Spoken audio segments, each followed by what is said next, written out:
potable dans la partie ouest de Kinshasa deviendra une réalité dans les jours à venir avant la fin du mois de janvier.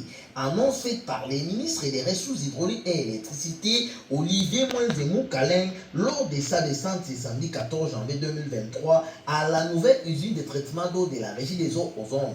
Ici est de noter que Olivier Mwenzemou Kaleng a effectué cette visite pour s'enquérir de l'évolution des travaux de finissage de cette dernière.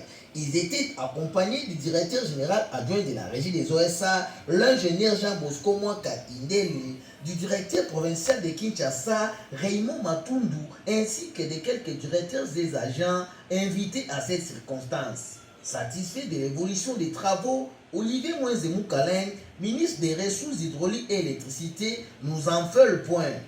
Aujourd'hui, on est prêt à traiter l'eau.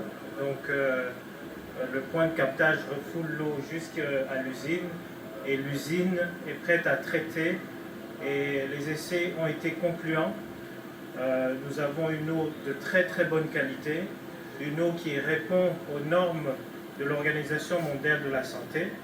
Et d'ailleurs, ici, nous avons un laboratoire qui est très très moderne.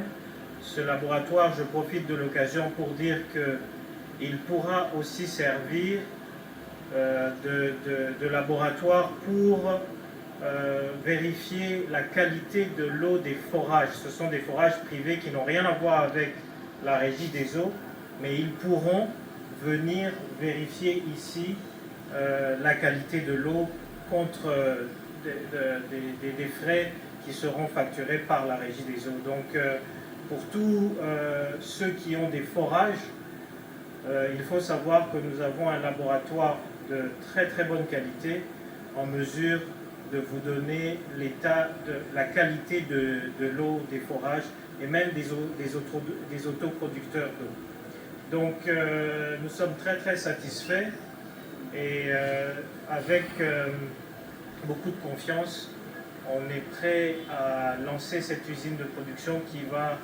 vraiment changer la donne dans la ville de Kinshasa. Je rappelle que c'est une première phase, c'est la première phase de ce projet. Le projet, normalement, doit donner 330 000 mètres cubes d'eau à la fin des 3 phases. Et là, la première phase va nous donner 110 000 mètres cubes d'eau pour la ville de Kinshasa. Donc, pour l'instant, on est satisfait et on attend donc avec impatience le lancement qui sera fait aux côtés du chef de l'État.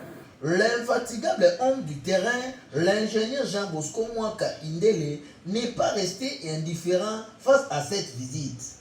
Je remercie d'abord le chef de l'État au nom du directeur général et le Premier ministre.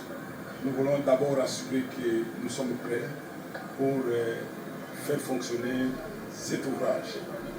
Et parler du réseau, effectivement le réseau est prêt. Le réseau est prêt, certes c'est un réseau vétuste, mais nous sommes en train d'y travailler. D'ailleurs la semaine prochaine nous allons faire encore certaines modifications pour nous permettre d'absorber le fonctionnement plein du captage qui va nous donner près de 5 000 m3 d'eau par heure pour nous permettre de consommer ces 5 000 m3 d'eau à partir de l'usine après traitement. Donc sur ce point-là, on a déjà fait quelques travaux, notamment des remplacements de certains tronçons fuyards. Et pour le moment, les premiers essais que nous avons faits, ce sont des essais concluants. Et nous pensons que nous serons en mesure de consommer cette eau et de donner satisfaction à la population de Kinshasa. Ici, notez que cette nouvelle usine de l'ozone sera inaugurée avant la fin du mois de janvier par le président de la République Félix Antoine Tshisekedi Tshilombo et devrait desservir 110 000 m3 les jours. Comme dit-on, l'eau c'est la vie et l'eau potable c'est la longue vie.